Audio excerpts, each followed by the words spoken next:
Hello, and welcome to Possibilities, the show where we give people living with a variety of different abilities and their loved ones a space to share their lives with the world. Thank you for joining us today, and here's your host, Danny Steeves. Thank you, Andy, and welcome to today's episode of Possibilities. Today's episode is going to be all about accessible media. So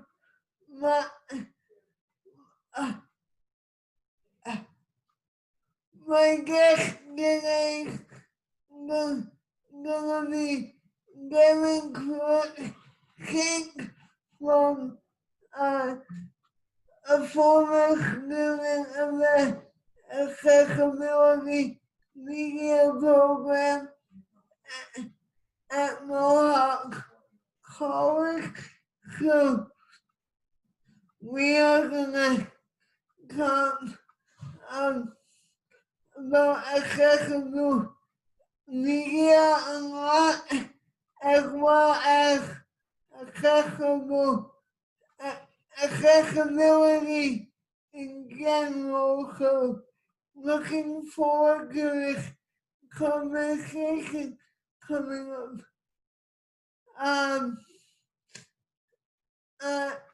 So what we'll do is take a quick break, and we'll be right back with Devan Cruickshanks. Thank you.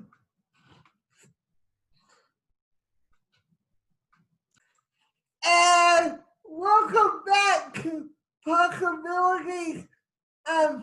Joining me now is a graduate of the Accessible Media Program at Mohawk College, Devan Cruickshanks. Welcome to Possibilities, Devan. Hi, Danny. Thanks for having me. Excited to have you here. Now, first off, we have some sad news to report. Your program that you graduated from has sadly gotten cut as of a few days ago. Do you want to comment on that? Sure, I'd love to. Unfortunately, Mohawk College made the decision to suspend the full-time accessible media production program. It's a graduate certificate, and they've moved it to continuing education. The woman who developed the program is not moving with it, and to the best of my understanding, the delivery of the program will also be changed. It's really upsetting for me, since the Accessible Canada Act was recently put in place, requiring all federal organizations to be fully accessible. Currently, this program is the only program, as far as I know, that produces graduate students to meet this demand. One of the professors, actually, Karen McCall, has said that, excuse me, we now understand the overwhelming need in Canada for digital and online accessibility, and a lot of this content, pardon me, excuse me, a lot of this content is not accessible whereas it needs to be. Like right now is more important than ever to be accessible and to have this knowledge. Yeah, I totally agree with you. So when you were taking the program, what sorts of things did you learn in that program? Oh, it was a little bit of everything. Originally, when I went into the program, I thought it was more of a media focus, but it's so much more than that, and I'm so glad I took it. Having a background in media, I was ready to learn about like described video or closed captioning, but it opened my eyes to so many new things. The program's broken up really well to teach you a little bit of everything, including like web accessibility. And it's a really great program for anyone who wants to be introduced to a part of our world that not enough people know about, in my opinion. Yeah, and that's why I kind of started this show in the first place, because you're right, a lot of people don't know about disability or accessibility in general. So, what what what were some of the biggest eye openers that you learned in the program? Well, from my perspective, although, closed caption and described video are pretty well known in general, Yeah, for me, it was really big that it wasn't being taught more or more common in this industry. Like, for example, like I said, my background is media production because I have my diploma in television broadcasting. But when I was being taught all this stuff about video production, none of it was about described video or closed captioning. I had a script writing class, and I only recently learned about integrated described video through the Accessible Media program. Whereas I think integrated described video should also be taught in script writing. I think if we can introduce it early, it'll be more effective down the road. yeah. I I'm I'm gonna play uh, a bit of a dumb here, but can you explain what described video is for those people who don't know what it is? Of course. So actually, I understand why some people have a concern with it, and they mix it up with closed captioning, actually. When people have asked what I've done in the past, because I sometimes freelance as a writer, they're like, oh, so you put words on the screen, and that's not the case. I write scripts for, let me think of the best way to describe it, because again, it gets very confused for some people, and even closed captions can be very confusing sometimes. People often will use the term subtitle, whereas a subtitle is for the translation of a language. Yeah, Closed captions are for the words being spoken on screen. yeah, So described video is the narrated description of what's happening in a program that a sighted person would be able to see on screen, but a blind or visually impaired person might not be able to comprehend. It explains events that are happening that you wouldn't understand without sight. right. So my next question kind of is about that also, because on TV we see a lot of TV shows that say before the TV show starts, they say this program is available with described video, but not like how do you get the described video on? Like how how can people access that if they need it? So that question, I'm not sure how to entirely properly answer. I know some TVs have the option in their settings. I think if you're more familiar with that topic, someone else might be better to answer it. Yeah, All my shows I actually watch online, and I find it's easier for me to find it online than on actual television. Or I want to watch streaming services like Netflix. It's really good options for some described video. yeah. So what what are some okay, what, let's take a big one. what are some of the flaws that you see with accessible media? Like, are there any barriers that you see on accessible media as a whole? Hold on, sorry, Danny. I think you just skipped for a minute. Could you repeat that? My screen froze. Sorry. No problem.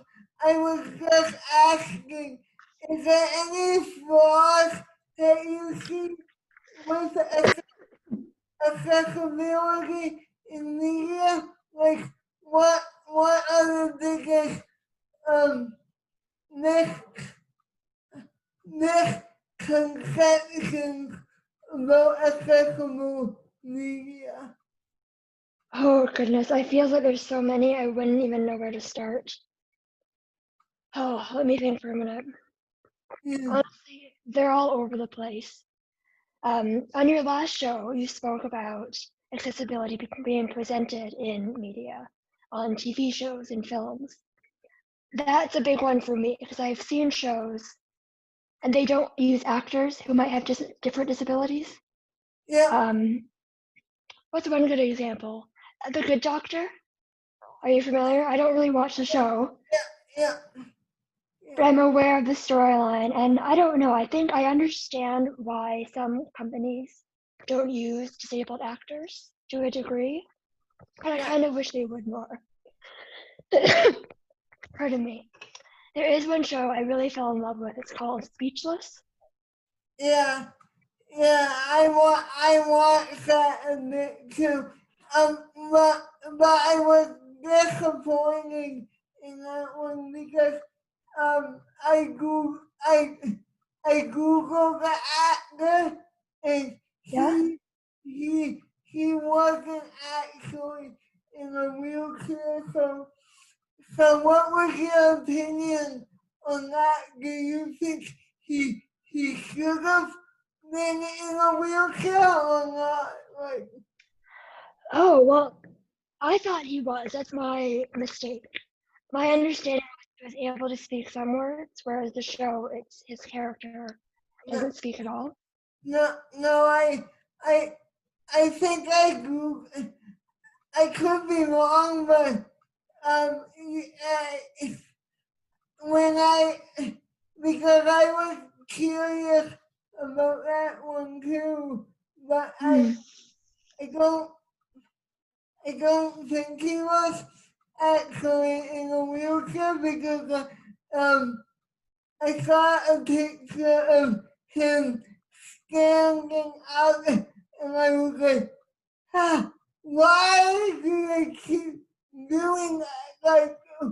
hiring actors without a disability to actually play these when you and I know that there's plenty of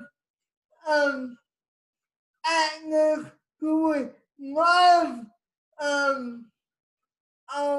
the opportunity to go into television, but they're not given the opportunity. So, what would you say about that? Yeah. I will admit, I'm a little bit disappointed by that, and that's on me. I should have done my due diligence to be fully educated. I think it's difficult. I can appreciate the show making an attempt, but I think in the production world, we're not there yet, and we need to be. We need to move forward, and we're not doing that just yet. So, uh,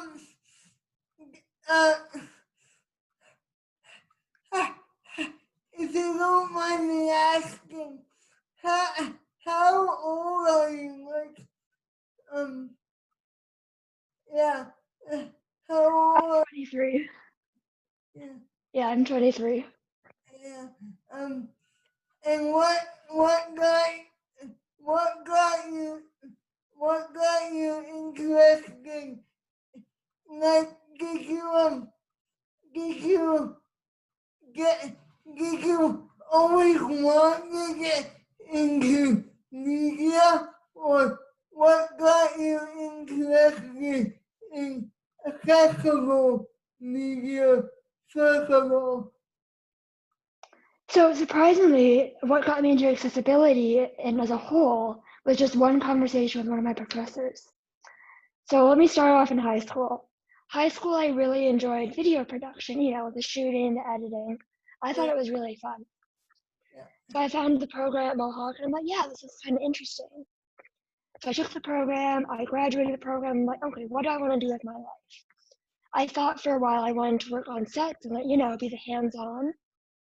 But I was spending like 14, 16 hours on my feet. And I have some hip problems that weren't allowing me to do that. I got into too much pain on a daily basis. I kind of had to reassess what I wanted to do. So one of my professors at the time, she was like, hey, there's this new program at the school. I think you might really like it. It's called Accessible Media Production. And I'm like, hey, media sounds interesting. Maybe I can learn more about making media accessible because I have such a passion for it. But then again, I mentioned earlier, I got there and I'm like, wow, this is so much more than I thought it was.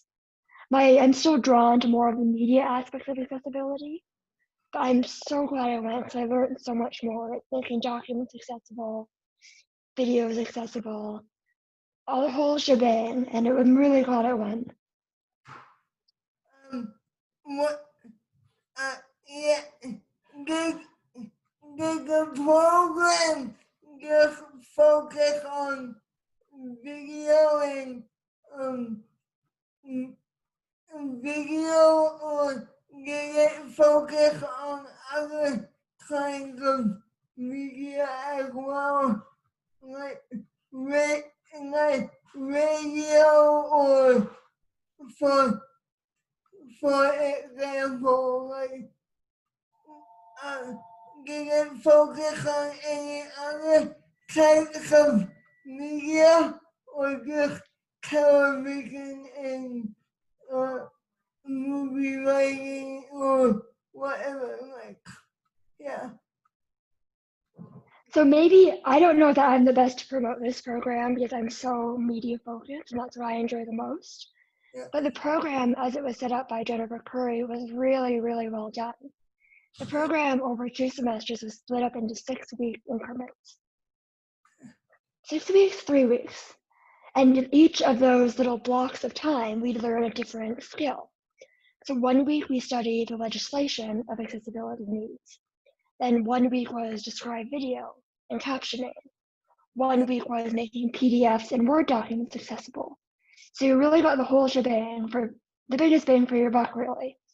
And honestly, that's the biggest part I'm disappointed in with Mohawk canceling the program, more or less, by moving it to continuing education. Yeah. Moving it, and they want to put everything into one semester rather than each individual block. And I think that's going to prove a big challenge and really take away what students could be learning. So they didn't take away the media program, just accessible, just accessible media program. Is that correct from what you know? For the best of my knowledge, is they're taking away the full-time program and moving it to continuing education, which is, I'm not sure the best way to explain it, but it's not what it needs to be. It needs to remain a full-time program to get the best benefit from it. Okay.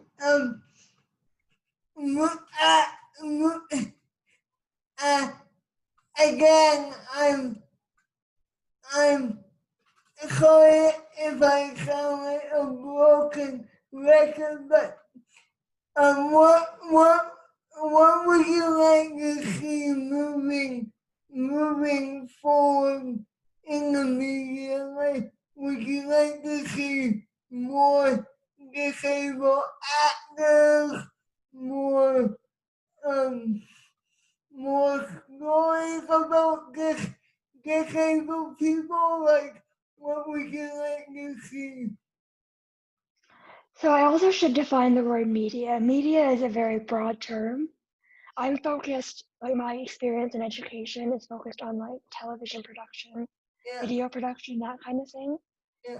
In that aspect of things, absolutely. But media also applies to journalism. And I think there needs to be more changes there as well. Your last guest, I believe he was an editor for his student newspaper. Yeah. The problems he discussed are equally as relevant. So as a whole, in all media, I want to see changes. For the same reasons he said and the reasons I mentioned today.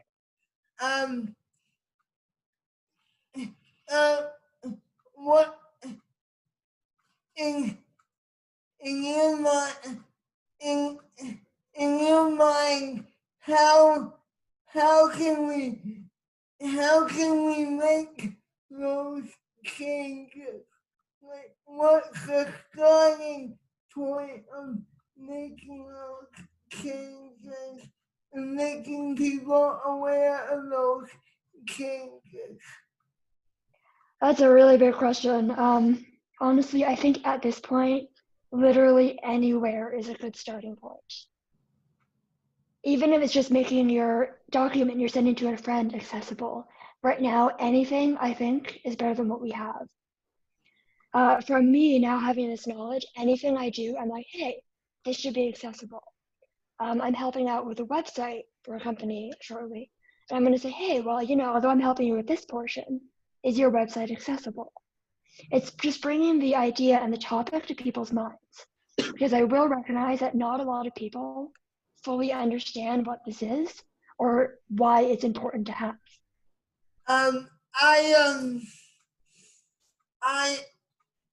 Yeah, I'm curious because you keep bringing this up, and I apologize. I'm a bit confused. Um, but what, how do you make a document accessible? Like, what's the biggest thing you have to do to make a document accessible?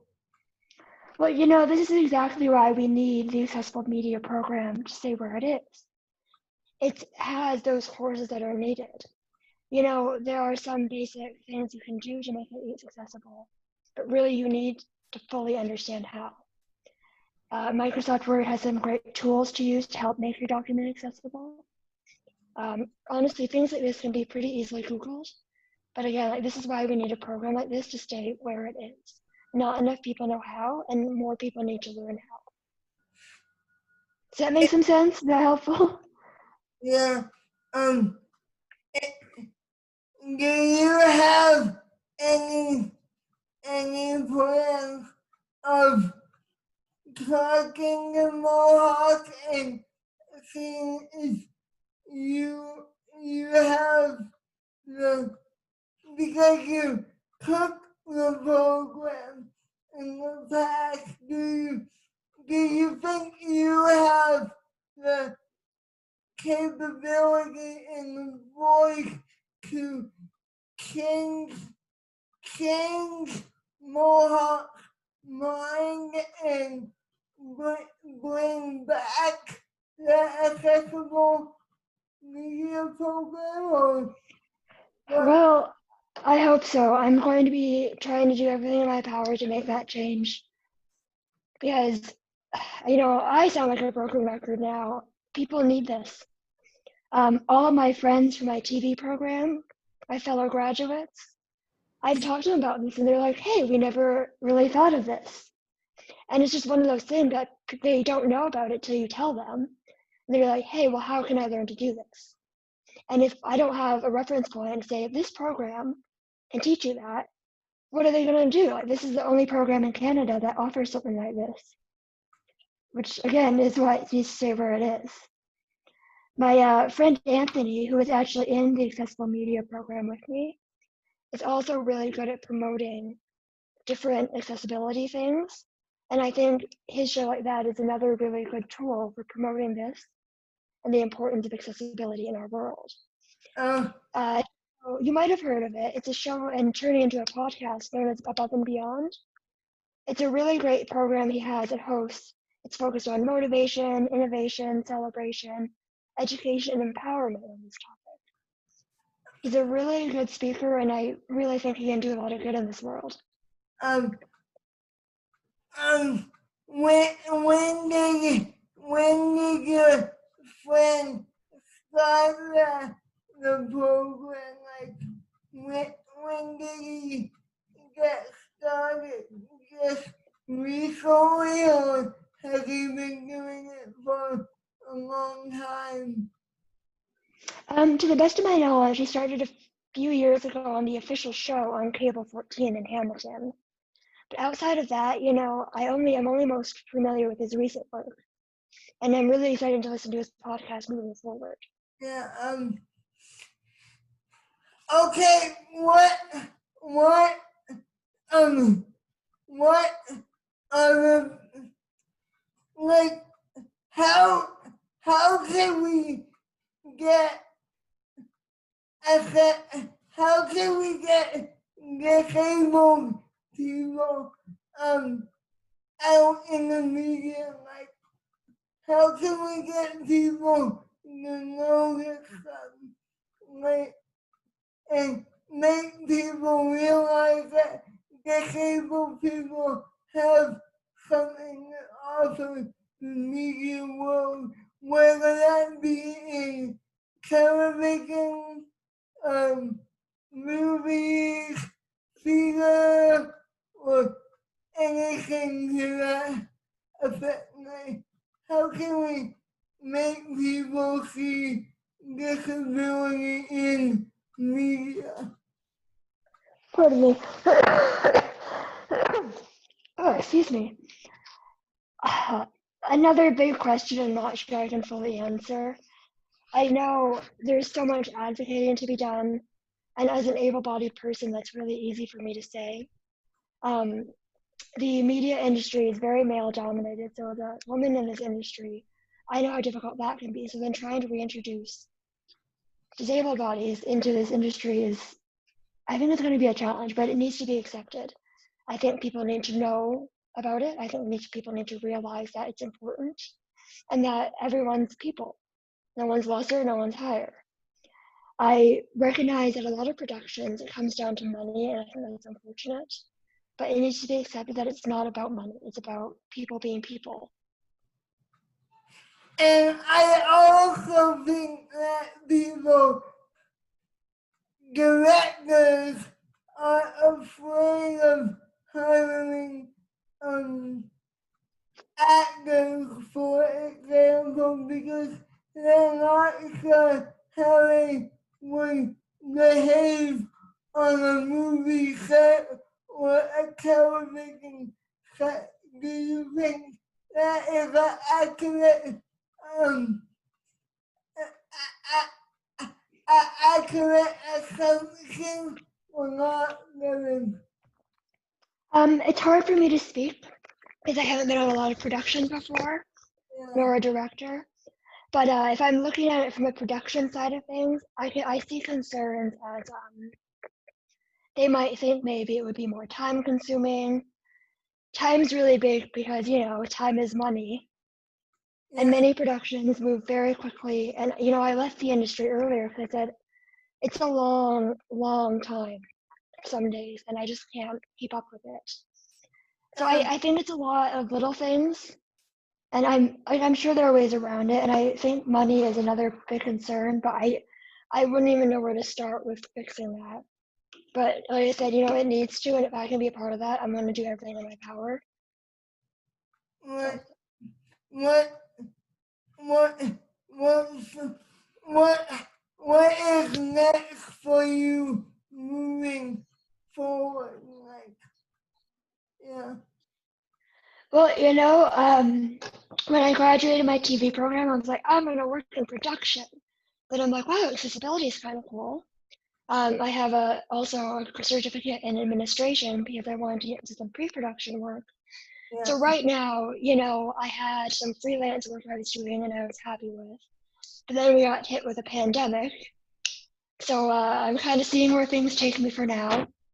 Unfortunately, I have a compromised immune system, so it's a little bit more dangerous for me to leave my house. than it would be for some other people. Yeah. So kind of frame things by ear, and I'll see what happens, see where the world takes me. Because unfortunately, until COVID-19 has passed, I need to take extreme cautions. Yeah, I can hear that in your voice that you have a bit of a cold or what have you. I I I really think that accessible media is important, and I really wish that the I really wish it would be more representative in the media. So hopefully we'll gain some leeway there. Yeah. Oh, I can't hear you.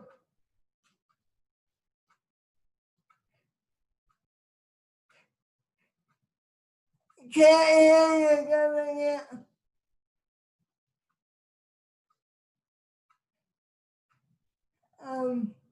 Oh, now. Yeah, I can hear you now. Sorry, I just bought new headphones, and I haven't quite got the hang of them. Well, I will answer. You'll notice my voice sounds a little scraggly almost. Yeah. So that's actually, I've spent time on life support, and that seems to have affected my vocal cords. Oh, yeah? Yeah, I do have a tiny bit of a cold though. Because of my suppressed immune system, I almost constantly am fighting something because my body just can't fight off any kind of virus or anything. So yeah, please let me know if you can't hear me. I forgot to mention that earlier. What was that? Yeah, sorry, let me know if you can't hear me, because like I said, I know my voice is very quiet. Yeah. So just let me know. So I wanted to mention something to you. I don't know if you're familiar with Team Hoyt, that HOYT,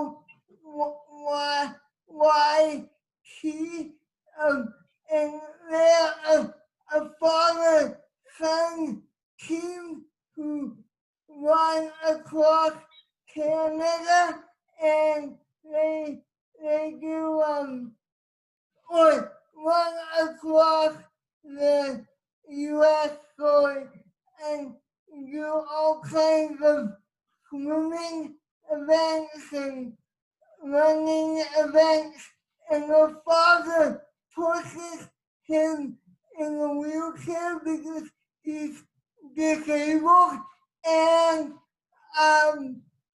I a few years ago, Disney was gonna make a movie of this fella, and and the, and the, and the dad was like, why don't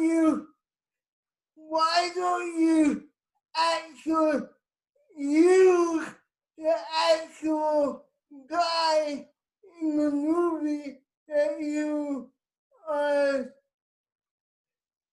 wanting to talk about? And Disney was like, no, we can't use him because we don't know how he'll behave on set. Like, and I was like, hello, you're like making a movie of this guy, and you don't want to use the actual guy that you're talking about. So what does that tell you? So do you mean the dad or the son or both? The son, the son, yeah. Okay, so please be aware I don't have a lot of industry experience. I am not speaking for Disney. From a solely production point, I won't lie, that does bother me a little bit. And I don't know if they specifically said we don't want him because of his behavior, that I don't approve of. But from a solely production standpoint, sometimes they won't film with people who aren't part of a union or who don't have acting experience. Does that make sense? Yeah. Sometimes they might have them make cameos, so they appear for some scenes, but not others. I don't know. That's a tough situation. I don't know how I feel about that, if I'm being honest. Yeah. Because sometimes they want, professional actors. But I just find it weird because if you're making a movie about a person and you hire an actor who is not really gonna do the part justice, why not hire the actual person? Like, you know what I mean? Like, Yeah. yeah. I think it's a challenging situation, and I don't know how much I can even accurately comment on it. Yeah. Again, from like an industry standpoint, I'm thinking of examples. Now, these are all able-bodied people, let me clarify. Yeah. They do lots of movies where they have, famous actors portraying them, even if these people are living. Because it's a storyline. They make it very overdramatic and more than it is. Yeah. So I don't know, I think it's interesting that these people offered and volunteered to act. So I think maybe I'll read up on it. It sounds like a really interesting situation, and I'd like to know more. I'll send you a YouTube video about them, and you can read up more about them or That'd be something great. like that. Yeah. Okay, thank you. Yeah. My pleasure. Like, um, speaking as a production uh standpoint, like what kinds of disabilities would, would you like to see portrayed on television that we haven't seen yet? Like, is there any that stick out in your mind? I'd be open to anything because I don't think there's enough representation as it is. You don't know this, but I've had a heart transplant. So that I could see my representation in the movies and the TV, that's nice. And I think anybody, if they can get any kind of representation in it, I think it's going to be great. However, I do recognize that all disabilities vary so much that no one's going to quite get it fully accurate. And I watch a lot of medical dramas, so I find myself talking to the TV. I'm like, no, this is wrong. It should be this. So I kind of think that at this point, anything would be great, but I also know that no one's really going to quite get it right, unfortunately. Yeah. Is there anything that would change them for getting it right? Like, what can they do as people to get it right in your mind? I think if they could have, people on set saying, hey, this is how it would happen rather than this. Because although, no matter how much research I think a person does, I don't think you're going to get it fully accurate unless you speak to someone who's in that experience, who's living that life. Does that make sense? Yeah, like what you're saying is when they film a movie or a TV show or a documentary about someone, they would it would be nice to have someone actually on the set with that disability, not necessarily acting in the movie, but I think so. Like they aren't acting and being, kind of being like, hey, is this right? A lot of oh shoot, what was the show? Do you know the show Big Bang Theory? It recently ended. Yeah. So I read on that show they had like actual physicists come to the show and like talk them through the science aspects of the show. And I think if we could have someone in that kind of position, I think things could really improve. Right. Okay, so in your mind, how can we make that happen to make sure that is a priority? Another good question. Again, because of my experience isn't too broad, I think it goes up probably to the higher levels. Like someone needs to say, hey, I think we need to do this. Because often it'll probably need to be budgeted. They need to find the right people. I'm not even sure where I'd start because, again, I don't have that kind of level experience. But I think any start is a good start. Yeah, I agree with you, and I think, I guess agree with you on so many levels. So, if you could speak to anyone in the media right now, having to do with accessibility, what would your message be to them?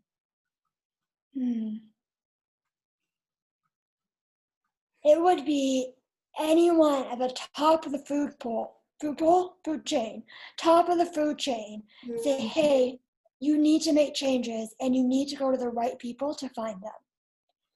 And I said how they might need a disability advisor is maybe the title on a movie set.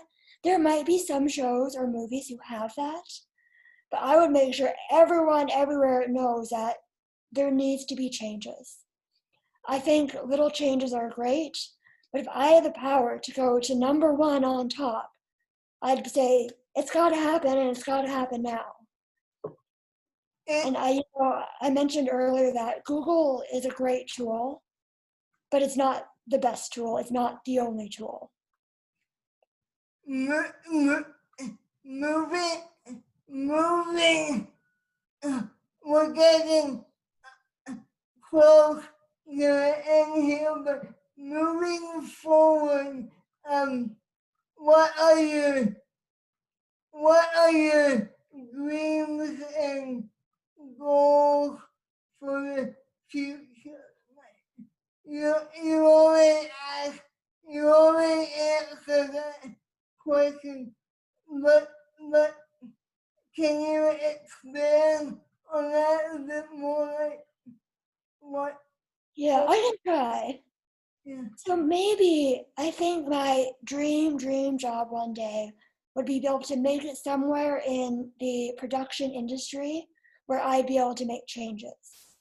Whether that be working on sets or casting or script writing, anywhere that I think I could make a difference in accessibility. That would be awesome. I don't know if I'll get there one day, but I think that's where I think the best place would be because it might give me a chance at making some changes. Wow.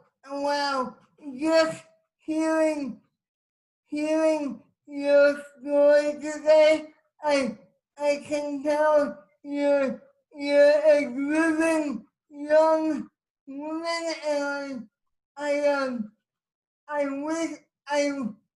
wish you all success in the future. Well, thank you, Danny. We'll see what happens. So if people are watching this right now and and they want to know more about accessible media or you or anything like that, how would they get in touch with you? Yeah. Well, you can reach me at my email. My Yeah. name is Devan Cruickshanks. It's at devancruickshanks@gmail.com. Yeah. I might have to spell that out for them. Cruickshanks is a bit of a mouthful. Yeah. I'd love to hear from them, but there's also a ton of great resources online. You know, there is the Accessible Media Program at Mohawk, which I really hope will return to full-time. There is Anthony's show I mentioned, Above and Beyond. And again, like, even just on the internet, there's a lot of great resources that I think if you set your mind to it, you can find some. Okay.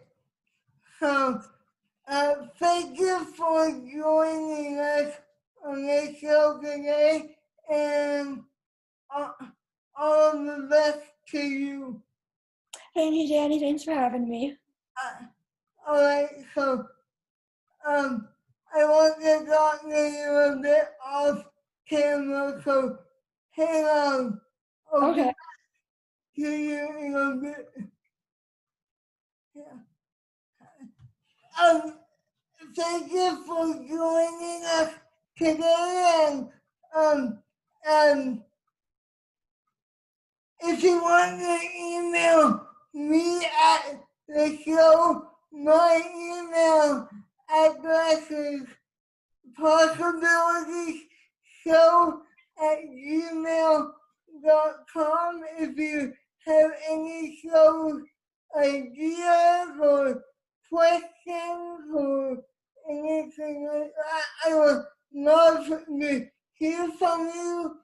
And if you like this video, please give it a thumbs up and subscribe to my channel.